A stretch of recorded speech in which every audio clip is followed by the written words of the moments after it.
বাবুল সুপ্রিয়র একটি ভিডিও বেশ ভাইরাল হয়েছে। সেখানে একটা সাংবাদিক প্রশ্ন করেছিলেন, নাম সম্ভবত উজ্জ্বল মুখোপাধ্যায়, বিখ্যাত বড় একটা সাংবাদিক, যে আপনার কি মনে হয় রাজ্যের মন্ত্রী থেকে রাজ্যসভায় যাওয়া টিম 11-এ না থাকার কারণ? এর প্রশ্নটা শুনেই বাবুল সুপ্রিয় চটে যান এবং এই ধরনের অপ্রয়োজনীয় প্রশ্ন করবেন না বলে অভিহিত করেন।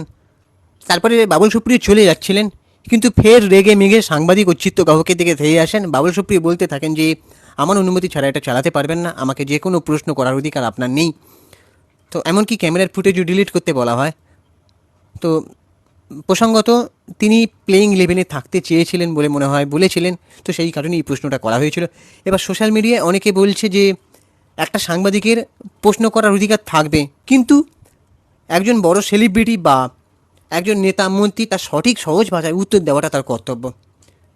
এরকম মেজা ছাড়িয়ে কথা বললে তাহলে সে বাকি মানুষের সেবা করবে কী করে, অনেকে এটা বলছে। তো এবার তোমাদের কি ওপিনিয়ন তোমরা অবশ্যই কমেন্ট করে জানাও যে বাবুল সুপ্রিয় এমনটা করলেন কি ঠিক করলেন নাকি সত্যিই ভুল করলেন। চ্যানেলটাকে সাবস্ক্রাইব করে দিও, ভিডিওটাতে একটা লাইক দিও, ভিডিওটা প্রচুর পরিমাণে শেয়ার করো।